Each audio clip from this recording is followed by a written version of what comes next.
राष्ट्रवादी अजित पवार गटाच्या नेत्या रुपाली ठोंबरे पाटील सध्या आपल्या सोबत आहेत. आपण त्यांच्यासोबत चर्चा करू.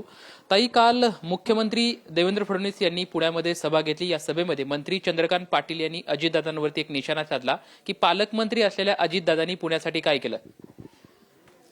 एक लक्षात घ्या, त्यांनी काल भाषणातून सभेतून टीका केलेली आहे. जर ती टीका केलेली आहे म्हणल्यानंतर वास्तविक पाहता भाजपकडनं ही सुरुवात जाणीवपूर्वक होत आहे. अजितदादांनी पुण्यासाठी काय केलं हे पुणेकर जाणतात ना. भाजपचे 2017 नंतर नगरसेवक आलेले आहेत 100. त्याच्या आधी भाजप 16, 26, 25 असंच होतं. जे काही पुणे बघतायत तुम्ही 2017च्या आधीचं हे सगळं माननीय अजितदादांनीच वसवलेलं आहे. एवढाच फरक आहे की पुणे हे आधी बसलेलं आहे. पिंपरी चिंचवड हे अजितदादांनी डीसी रूल सँक्शन झाल्यानंतर ते खूप अत्याधुनिक आणि चांगल्या पद्धतीने तिथे व्यवस्था झालेली आहे. पुण्यामध्ये सगळ्या या बाकीच्या ज्या काही वाडा वस्ती मध्यवस्तीच्या ज्या गोष्टी आहेत त्याच्यामध्ये 2017च्या आधी राष्ट्रवादी काँग्रेस पक्षाचाच महापौर होता. त्याच्यामुळे सभेतनं टीका करायची, काहीतरी बोलायचं म्हणून बोलणं आहे. अशीच टीका मुरलीधर अण्णांनी केली. अशीच त्या मुरलीधर अण्णांना वाचवण्यासाठी मग त्यांचे अध्यक्ष पुढे आले आणि काल चंद्रकांत दादांनी टीका केली. त्यांना उत्तर माननीय अजितदादा सभेतनं देतील ना. कामातून तर दिलेलंच आहे उत्तर, परंतु स्थानिक स्वराज्याच्या ज्या काही निवडणुका चालू आहेत 2017 ते 2022 भाजपचे 100 नगरसेवक होते.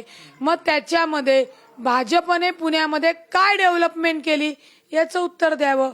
निश्चित आम्ही महायुतीमध्ये आहोत, हो आहोत. केंद्राने दिले, हो दिले. राज्याने दिले, हो दिले. पण स्थानिक ज्यांच्या हातात सत्ता होती त्यांनी पुणे शहर 10 वर्ष मागं नेलेलं आहे. कोणतंही काम केलं नाही. मी तुम्हाला अत्यंत जबाबदारीने सांगते, प्रभाग 26 मध्ये 633 म्हणून जी वसाहत येते, स्लम वसाहत येते, तिथे सार्वजनिक टॉयलेट शौचालय आहे. एकीकडे मोदी साहेब म्हणतात की घर घर शौचालय आणि तिथे 4ही भाजपची नगरसेवक असून सुद्धा तिथल्या लोकांना शौचालयाला जायला जागा नाही. का जागा नाही तर पूर्ण शौचालयाची लाईन चॉकअप आहे, कडीतोंडे तुटलेले आहेत. युवती महिला शौचालयाला जाताना कोणीही तिथं बेवडे किंवा गुन्हेगार नशे केलेले लोक येतात. इतकं घाण आहे की 950 कुटुंबातली लोक ही सकाळी सकाळी कामाला जावं लागतं म्हणून तो त्यांचा भाग सोडून दुसऱ्या भागामध्ये शौचालयाला येतात, आंघोळीला येतात. ही दुर्दैवाची गोष्ट हो. मग चंद्रकांत पाटलांनी आधी पहिलं सांगावं की जिथे तुमचे 4 नगरसेवक होते तिथे ही अवस्था का झाली. पुणे शहराचं तर आपण नंतर बोलू. ताई, त्याच व्यासपीठावरून मुरलीधर मोहोळ सुद्धा असं म्हणतात की पुण्याचे पालकमंत्री म्हणजे पुण्याचा कारभार पाहणाऱ्यांनी दूरदृष्टी नसल्यामुळं पुण्यामध्ये अनेक समस्या निर्माण झाल्यात, असा थेट अजित पवारांनी त्यांनी आरोप केला. मुरली यांना फार वयाने पण लहान आहेत आणि काम अजितदादांसमोर कामाने पण लहान आहेत. मी तुम्हाला सांगते की हे फक्त सभेमध्ये आरोप करायचे आहेत, कारण का दुसऱ्या आरोपाला त्यांना जागा नाहीयेत म्हणून नाहक आरोप आहेत. पालकमंत्री निश्चित माननीय अजितदादा आहेत. 2017 ते 2023 या काळात मुरली यांना महापौर राहिलेत. तुम्ही पुणे का नाही सुरक्षित केलं, तुम्ही पुण्याचा विकास का नाही केला. त्याच्यामुळे 2017 ते 22चे जे नगरसेवक आहेत त्या भाजपच्या नगरसेवकांमुळे पुण्याची केलेली प्रगती ती जागेवर खुंटली आणि जी काही नगरसेवकांनी कामं करायला पाहिजे होती ती न केल्यामुळे तो प्रभाग ते पुणे 10 वर्ष मागे आले. ही जबाबदारी कुणाची होती. 2017 नंतर महापौर कोणाचा होता तर बीजेपीचा होता. नगरसेवक कुणाचे होते तर 100 नगरसेवक बीजेपीचे होते. मग ही पुण्याची जबाबदारी म्हणजे जो काही राष्ट्रवादी काँग्रेस पक्षाच्या माननीय अजितदादांनी पालकमंत्री म्हणून केलेला जो काही पुण्याचा विकास तो खरं पुढे न्यायला पाहिजे होता, तर पुणेकर तुमच्यावर खुश झाले असते. यांनी तो विकास तर जागेवरच थांबवला, पण त्याच्यात कुठलं मेंटेनन्स पण नाही आणि डेव्हलपमेंट पण नाही. त्याच्यामुळे ही पुण्याची बकाल अवस्था झालेली आहे. माननीय अजितदादांनी सांगितले कारभारी बदला. कारभारी माननीय अजितदादांना करा आणि मग सांगा. आणि खरंच अजितदादांच्या प्रशासनावर पण पकड आहे, विकास कामांवर पण जोर आहे. अजितदादांनी पिंपरी चिंचवड असेल, बारामती असेल, बारामती तर साधं गाव होतं, तिथलं बस स्टँड तुम्ही बघितले का? का नाही पुणे शहरामध्ये 2017 ते 23 मध्ये असं बस स्टँड झालं? का नाही 17 ते 23 तुम्ही प्रत्येकाला घरात नळ देऊन पाणी दिलं? का नाही ट्रॅफिकची समस्या सोडवली? मुळामध्ये ठीक आहे, समस्या येत राहतात, लोकसंख्या वाढते म्हणून, त्याच्यावर तुम्ही लोकप्रतिनिधी म्हणून फेल गेलेले आहात.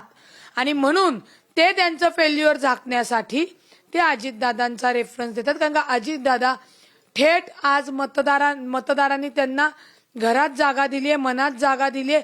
आणि अजितदादांचा जो वाढता स्थानिक स्वराज्यामध्ये जो काही वाढता जोर आहे, लोकांचा त्यांच्याकडे असलेला कल आहे, त्याच्यामुळे बोलावं लागतंय. चंद्रकांत दादा असेल किंवा मुरली अण्णा, जर त्या कामाचीच आलेख काढला, अजितदादांचा आलेख काढा, चंद्रकांत दादांचा आलेख काढा आणि मुरली अण्णांचा आलेख काढा.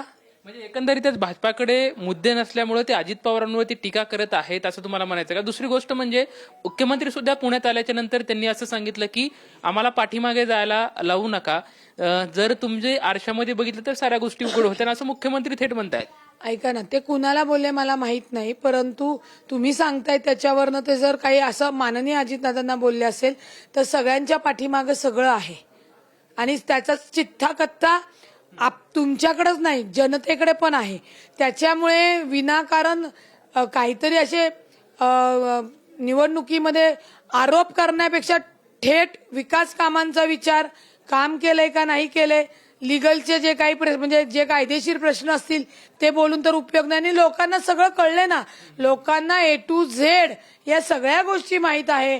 त्यामुळे मागचं काढायचं का त्याच्या अजून मागचं काढायचं का पुढचं काढायचं ते कळेल. जर त्यांनी काही अशी वाक्य वापरली किंवा बोलले तर आम्हालाही त्यांना जसंच तसं उत्तर द्यायला आम्हाला मुभा आहेच की. खरं तर पुणे महानगरपालिकेमध्ये भाजप आणि राष्ट्रवादी अशी थेट लढत होताना दिसत आहे.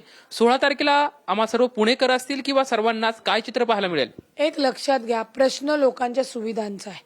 लोकांना जर पुणे मनपाच्या योजना सुविधा याच मिळत नसतील तर ते निश्चित जे 2017 ते 23 भाजपचे नगरसेवक असताना त्यांनी पुणेकरांनी जी स्वप्न रंगवली ती भंग पावलेली आहे.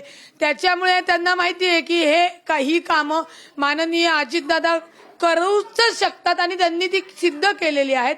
त्यामुळे 16 तारखेनंतर तुम्हाला पुणे मनपावर राष्ट्रवादी काँग्रेस पक्षाचा महापौर निश्चित दिसेल. ही मला का खात्री आहे? कामानिशी खात्री आहे. कारण का ज्या नगरसेवक वॉर्डामध्ये आहेत त्या जर शौचालय स्वच्छ ठेवून देऊ शकत नाही तर बाकीच्या सुविधा न बोललेल्याच बरा. मी एकच उदाहरण दिलं, असे प्रत्येकाच्या प्रभागातल्या अनेक प्रश्न आहेत की जे ते थेट तुमच्याशी या टीव्ही मीडियावर बोलतील. त्यामुळे 17 ते 23 100 आणि सगळं उद्ध्वस्त असं पुणे केलेलं आहे. ताई, शेवटचा प्रश्न विचारतो.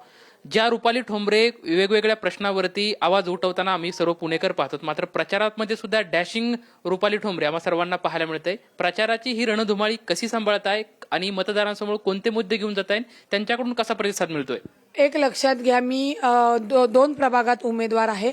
आमचा जो भाग आहे प्रभाग 25 शनिवारपेठ महात्मा फुले मंडई आणि प्रभाग 26 गुरुवारपेठ घोरपडीपेठ आणि समताभूमी, हा गुंतागुंतीचा मध्यवस्तीचा भाग आहे. इथे गल्ल्या बारक्या आहेत आणि काय झालेलं आहे की कुटुंब समजा 4 जणांचं आहे तर प्रत्येक कुटुंबाकडे आता गाडी आहे आणि त्या गाडी पार्किंगसाठी बाहेर लावाव्या लागतात रोडवर. त्यामुळे अजून आमचा रोड लहान होतो. रस्ता रुंदीचे प्रश्न आहेत. लोकांना घरामध्ये पाण्याचं कनेक्शन पाहिजे, 24 तास कनेक्शन पाहिजे आहे. पार्किंगचा प्रश्न आहे. त्याच्यानंतर रिडेव्हलपमेंटचे प्रश्न आहेत. आणि पलीकडच्या भागात जर स्लम एरियामध्ये शौचालय नसतील, लोकांना जर वापरण्यासाठी बाथरूम नसतील, त्यांच्या ड्रेनेज लाईन नसतील, जरी स्लम एरिया असला तरी तो स्लम एरिया सुविधांनी सज्ज असला पाहिजे, मेंटेनन्स झाला पाहिजे. जर पावसाळी लाईन स्वच्छ केल्या, जर ड्रेनेज लाईन स्वच्छ केल्या तर मैला पाणी वर येणार नाही. त्यांना तिथे ज्यावेळी पावसाळी लाईन साफ होतात फवारणी असतात, त्याच्यानंतर डासाची फवारणी असते, अशा अनेक गोष्टी होतो मूलभूत लोकांना देण्यासाठीच्या, त्या मिळणं गरजेचं आहे. आणि त्यामुळं मी बाईकवर रॅली काढून जनतेशी मतदारांशी संवाद केला. शक्य होईल तिथं 2-4 बिल्डिंगी आम्ही थांबतो आणि सगळे खाली बोलवतो, त्यांना भेटतो. कारण का मतदारांना वाटत असतं आपल्याला एकदा तरी भेटल्या पाहिजे, दिसल्या पाहिजे. माझ्या बाबतीत असं म्हणतात की टीव्हीतली बाई रस्त्यावर उतरली, टीव्हीतली बाई रस्त्यावर अवतरली, नॉट उतरली, रस्त्यावर अवतरली. त्यांना आनंद होतो आणि सगळ्यांना माहिती आहे, म्हणजे पुणे शहराला नाही महाराष्ट्राला माहिती आहे की रुपाली पाटील ठोंबरे, प्रश्न अनेक, उत्तर रुपाली पाटील ठोंबरे. ते जो काही संकट येईल किंवा जो काही प्रश्न असतो त्याच्यावर कायदेशीर पद्धतीने माझ्या त्या प्रश्न घेऊन आलेल्या नागरिकाला त्याचं प्रशासकीय उत्तर मिळालंच पाहिजे, त्या सुविधा मिळाल्याच पाहिजे. त्याच्यामुळे त्यांचा विश्वास आमच्यावर आहे आणि आमचे नेतेच माननीय अजितदादा आहे. त्यामुळे तर दोन्ही प्रभागांना सांगितले, जशी दादांनी बारामती दुबई सारखी सुविधांनी सज्ज केलेली आहे तसेच माझे 2 प्रभाग मला मतदार राजांनी निवडून दिल्यानंतर मी सुविधांनी सज्ज, नागरिकांना त्याच्यामध्ये कुठलाही त्रास होऊ देणार नाही ही ग्वाही त्यांनाही दिलेली आहे. तो आत्मविश्वास त्यांनाही माहिती आहे आणि त्याच्यानुसार मी विजयी होणार आहे आणि माझा प्रभाग दुबई सारखा सुसज्ज बनवणार आहे. पुणे महानगरपालिकेमध्ये निश्चितच राष्ट्रवादीचा महापौर होणार आहे असा विश्वास रुपाली ठोंबरे पाटील व्यक्त करताना आपल्याला पाहायला मिळत आहे. कॅमेरामॅन विशाल रायपुरे सोबत लक्ष्मण जाधव, TVNN मराठी, पुणे.